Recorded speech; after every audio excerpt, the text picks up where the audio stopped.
अस्सलाम वालेकुम। आज का हमारा टॉपिक है सीरियल कोरिलेशन। तो सीरियल कोरिलेशन हमारे पास क्या है कि जब हम while analysing the time series, जब हम टाइम सीरीज के एनालिसिस कर रहे होते हैं तो हमारे पास एक पॉसिबिलिटी होती है। तो वो क्या पॉसिबिलिटी हमारे पास होती है कि हमारे पास जो सक्सेसिव ऑब्जर्वेशन है, यानी कि हमारे पास जो टाइम के लिहाज से हमें ऑब्जर्वेशन दी गई है, अगर मैं कहूँगा वाई टी मेरे पास एक टाइम के लिहाज से ऑब्जर्वेशन दी गई थी, तो इनके दरमियान मेरे पास पॉसिबिलिटी होती है कि क्या हो सकती है, डिपेंडेंस हो सकती है या एसोसिएशन हो सकती है। तो अगर इन केस हमारे पास अब सक्सेसिव ऑब्जर्वेशन हमारे पास डिपेंडेंट हो उनके, तो फिर आप क्या करेंगे, one measure of this effect is, यानी कि इस चीज को, डिपेंडेंस को, जो उनके दरमियान डिपेंडेंस है, उन्हें उनका इफेक्ट मेजर करने के लिए आपके पास क्या होगा, आप simple correlation between successive observation उसको निकाल सकते हैं। अब जो ये आप कोरिलेशन निकालेंगे तो आप इसे क्या कहेंगे, आप इसे सीरियल कोरिलेशन कहेंगे। तो इसका मतलब क्या है कि अगर मैं एक जनरल इसकी डेफिनेशन बनाना चाहूँ तो वो क्या कहूँगा, correlation between the observation ordered in time period, कि टाइम पीरियड के लिहाज से हमारे पास जो ऑब्जर्वेशन पड़ी होती हैं, अगर मैं उनके दरमियान क्या करूँ, कोरिलेशन निकाल लूँ, तो उस कोरिलेशन को मैं क्या कहूँगा, मैं उसे कहूँगा सीरियल कोरिलेशन। तो अब देखें, अगर मेरे पास एन ऑब्जर्वेशन पड़ी होती made over successive period time, यानी कि सक्सेसिव पीरियड टाइम के लिहाज से मेरे पास एन ऑब्जर्वेशन पड़ी है, अगर मैं कहूँ ना कि यानी कि ये y1 y2 y3 y4 ऐसे सो ऑन जा रही है, तो अगर मैं यहाँ पर लिखता हूँ y1 y2 y3, ठीक है, सो ऑन टू yn, तो अब इसे मैं चेंज कर दूंगा किसमें, ऑब्जर्वेशन इनटू n-1 पेयर, यानी कि इसके मैं n-1 पेयर बनाऊंगा। पेयरिंग मैं आपको बताता हूँ इसकी हमने कैसे करनी है। देखें, y1 इंटू y2, एक मैं पेयर ऐसे चले बना देता हूँ। अब हम ऐसे आगे मूव कर रहे हैं, y2 y3 so on to, मेरे पास यहाँ पर क्या आएगा फिर yn-1 एंड yn। तो ये हमारे पास पेयर बन के, अब हम देखें तो हमारे पास क्या हो रहा है यहाँ पर, regard the first observation in each pair, अगर मैं ईच पेयर के अंदर जो फर्स्ट ऑब्जर्वेशन है मेरे पास, उसे मैं क्या कहूँ, उसे मैं कह दूँ वाई टी है वो, यानी कि जो मेरी फर्स्ट ऑब्जर्वेशन आ रही है ये मेरे पास क्या है, वाई टी है। और जो मेरे पास जो सेकंड ऑब्जर्वेशन है, उन्हें मैं अदर ऑब्जर्वेशन है वो मेरे पास क्या है, वाई टी प्लस के। और यहाँ पर जो के है वो के की वैल्यू क्या हो सकती है, 1 2 3 सो ऑन, कोई भी हो सकती है। तो इसे अभी मैं आपको समझाता हूँ कि ये चीज़ हमें बता क्या रहा है। अब देखें, अगर मैं यहाँ पर k की वैल्यू, अगर मैं कहूँ ना कि ये सीरीज़ कैसे बनी, तो अगर मैं k की वैल्यू 1 पुट करूँ ना, तो ये मेरे पास ये सीरीज़ बन के आएंगी। तो आप इसे देखना चाहें ना, तो आप इसे ऐसे कर सकते हैं, अगर t की वैल्यू आप 1 रखें तो देखें यहाँ पर 1, तो 1 प्लस 1 2 हो जाएगा, k की वैल्यू हम 1 रख रहे हैं, तो फिर हमारे पास नेक्स्ट क्या होगा 2, तो 2 प्लस 1 3। तो इस तरह आपके पास सीरीज़ है। तो बहरहाल इस सीरीज़ में इतना कन्फ्यूज होने की ज़रूरत नहीं है। आगे हम देखते हैं। अब हमारे पास क्या था, correlation between Y T and Y T plus 1। अब यहाँ पर बहुत चीज़ ये देखने वाली है कि हमारे पास वो क्या कह रहा है, वाई टी और वाई टी प्लस 1, यहाँ पर यानी कि जो k की वैल्यू है वो हमारे पास क्या है, 1 है। तो k के लिहाज से आपको हर चीज़ को डिफाइन करना पड़ेगा, वो आपको बहुत इजी है। अगर आपने ये चीज़ समझ ली तो आपको सारी सीरियल कोरिलेशन यानी कि इनके फार्मूलेस की समझ आ जाएगी। तो इसको हम क्या कहेंगे, इसे हम कह सकते हैं कि serial correlation of first order, यानी कि हमारे पास जो k की वैल्यू उसके मुताबिक वो ऑर्डर को डिफाइन कर रहा है। अगर मिसाल के तौर पर यहाँ पर होता ना Y T and Y T plus K, तो इसे मैंने कहना था सीरियल कोरिलेशन ऑफ ऑर्डर के। अगर मेरे पास होता वाई टी प्लस 2, तो serial correlation of second order. इस तरह अब आपको पता चल गया होगा कि हमने इसे कैसे डिफाइन करना है। आप देखते हैं, अब जो हमारे पास ये चीज़ है इसे हम एक और लफ्ज़ के साथ भी बोल सकते थे, क्योंकि Y T and Y T plus 1 तो नहीं ना बोलेंगे आप ऐसे कह सकते हैं कि correlation between the successive overlapping pair. ठीक है, ये हमारे पास क्या है, सक्सेसिव ओवरलैपिंग के पेयर्स हैं, तो इनको हम क्या कहेंगे, यहाँ पर हमारे पास ये क्या है, serial correlation of first order. अब हमारे पास इनका एक कोफिशिएंट भी है, तो coefficient of first serial correlation उसे हम किसके साथ डोनेट करते हैं, उसे हम R1 के साथ डोनेट करते हैं। तो इसी तरह अगर मेरे पास कोफिशिएंट ऑफ के सीरियल कोरिलेशन होता तो वो मैं क्या कहता, उसे मैं कहता कि मैंने उसे आर के साथ रिप्रेजेंट करना है। अगर मेरे पास ऐसे the coefficient of second serial correlation होता तो आपको पता है आपने उसे किसके साथ रिप्रेजेंट करना था, R2 के साथ करना था। ये दूसरा भी आपको बनाना आ गया होगा, अगर यानी यहाँ पर के की वैल्यू 1 है फिर यहाँ पर k की वैल्यू k ही होगी और यहाँ पर k की वैल्यू 2 होगी, तो इसलिए आज से ये लिख रहा है।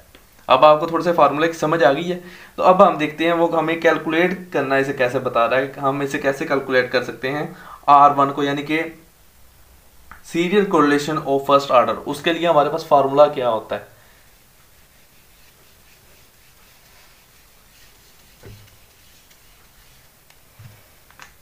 तो अगर हमारे पास yt और yt+1 हो तो हमने serial correlation of order first, ठीक है, यानी कि कोफिशिएंट ऑफ फर्स्ट कोरिलेशन अगर हमने निकालना होता तो उसका हमारे पास फार्मूला था, ये देखें अब समीशन t1 ओवर हमारे पास क्या है n-1, फिर हमारे पास है yt minus y bar yt+1 n-y bar divided by summation t1 over n yt minus y bar square. तो ये हमारे पास क्या है फार्मूला है। ये किसका है आपके पास फार्मूला, ये हमारे पास है serial correlation of first order, या आप इसको ये भी कह सकते हैं coefficient of auto correlation at log 1, ठीक है, यानी कि log वो k की वैल्यू फिर है, यानी कि अगर आपके पास पड़ा होता है यहाँ पर आर के,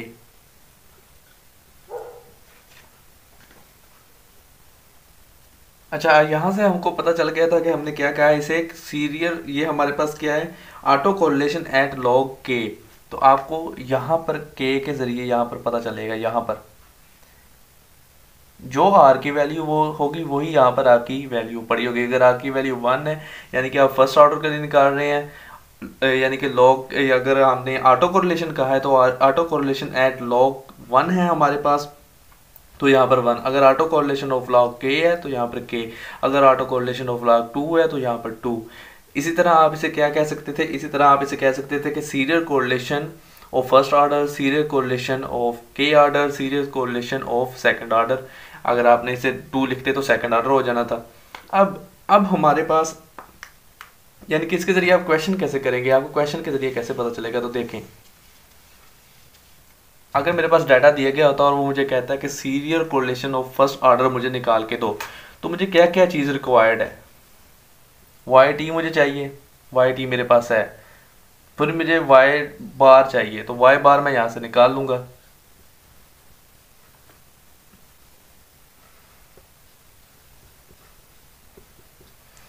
y की वैल्यूज को मैंने क्या किया प्लस किया और उन नंबर ऑफ वैल्यूज पर मैंने क्या कर दिया डिवाइड कर दिया, तो मेरे पास आंसर क्या आ गया, यहाँ पर मेरे पास आंसर आ गया 1। अब देखें अब मैंने ये कॉलम बनाना है यानी कि yt माइनस y बार, तो ये इसका मैं कॉलम बना सकता हूँ। पहले आप ये देखें कि yt का कॉलम कैसे यहाँ पर बना है yt+1, तो क्योंकि हम फर्स्ट ऑर्डर के लिए कर रहे हैं, तो देखें यहाँ पर अगर मेरे पास y की वैल्यू पड़ी होती 1, ठीक है, तो वहाँ पर yt+1 की वैल्यू कौन सी होनी चाहिए थी 1+1, यानी कि y की वैल्यू वहाँ पर, यानी कि जहाँ पर y की वैल्यू y1 है वहाँ पर yt+1 की वैल्यू 2 होनी चाहिए। अगर आप देखें तो ऐसे वैल्यूज आपके पास पड़ी हुई और लास्ट वैल्यू आपके पास क्या नहीं है। अगर हमारे पास क्या होता, अगर आपको कहा जाता कि serial correlation of second order, तो देखें यहाँ पर आपके पास क्या होना था 2 होना था, तो यहाँ पर अगर जहाँ पर y1 की ओरिजिनल डाटा की हमारे पास जो सक्सेसिव ऑब्जर्वेशन है वहाँ पर फर्स्ट ऑब्जर्वेशन पड़ी होती, तो वहाँ पर yt+k की वैल्यू जो k हमारे पास यहाँ पर 2 है अगर, तो वहाँ पर वो थर्ड ऑब्जर्वेशन पड़ी होती, तो आपके पास यहाँ पर लास्ट पर 2 ऑब्जर्वेशन फिर बच जानी थी। इस तरह आपने इसे करना था। अब देखें अब हमारे पास क्या है yt, आपने ये वाला कॉलम भी निकाला है, अब आपने y बार की वैल्यू भी पड़ी है, फिर आप ये वाला कॉलम भी इसके ज़रिए निकाल सकते हैं। अब हमें क्या चाहिए, हमें इनकी मल्टीप्लिकेशन चाहिए, हमने मल्टीप्लिकेशन भी कर लिया, हमने सम कर लिया। तो यहाँ पर एक चीज़ ये देख लें कि हमारे पास इसकी वैल्यू नहीं पड़ी हुई, तो इसके साथ आप इसे मल्टीप्लाई नहीं कर सकते, यानी कि ये वाले टर्म आप नहीं लिखेंगे, इसके अलावा बाकी जो हमारे पास ऑब्जर्वेशन है वो लिखें, उन्हें प्लस माइनस करें और आपका जो आंसर आता है वो लिख लें। फिर इसके बाद yt minus y bar square वो लिख लिया आपने, ये हमारे पास नीचे फार्मूले में था yt minus y bar square. अब हमारे पास हम r1 की वैल्यू निकाल सकते हैं, तो r1 की वैल्यू हमारे पास पुटिंग करने के बाद आई है -0.55, यानी कि serial correlation of first order का हमारा जो आंसर आया वो है 0.55, या आप ये भी कह सकते हैं कि हमारे पास ऑटो कोरिलेशन है, log 1 का हमारे पास जो आंसर आया वो है -0.55। तो कोरिलेशन है तो आपको ये पता ही होता है कि कोरिलेशन में हमारे पास क्या होता है कि जितनी वैल्यू हमारे पास 1 के क्लोज जाएगी, वो -1 हो या +1 हो, तो आपको पता होगा उतनी ही ज़्यादा उनके दरमियान कोरिलेशन स्ट्रांग होगी। तो ना ये 1 के ज़्यादा नज़दीक है और ना ही 0 के ज़्यादा नज़दीक है, तो उसका मतलब क्या है कि दरमियान डिपेंडेंस है तो वो इतनी है। अब इसे आप एक और तरीके से भी कर सकते हैं, तो वो हमारे पास क्या है, अगर हम scatter diagram bye plotting the pairs on a graph paper, कौन से पेयर हमारे पास जो वाई टी और वाई टी प्लस के पेयर बनेंगे। आपको पता है अब अगर आपका फर्स्ट ऑर्डर होगा तो यहाँ पर आपके पास क्या होगी, वैल्यू 1 होगी, अगर 2 होगा तो 2 होगी, 3 होगा तो 3 होगी। तो आपको पता है फिर स्कैटर डायग्राम यानी कि इस किस्म की आपके पास कुछ वैल्यूज पड़ी हो, अगर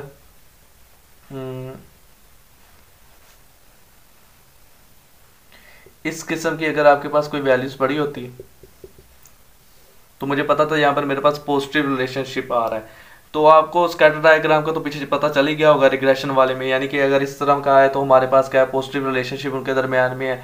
अगर यहाँ पर इस तरह की कर्व बन रही होती तो हम कहते कि इनके दरमियान नेगेटिव रिलेशनशिप है। तो इस तरह आप इसे स्कैटर डायग्राम के जरिए भी देख सकते हैं। तो आज का हमारा टॉपिक इतना ही था, आज के लिए इतना ही। अल्लाह हाफिज़।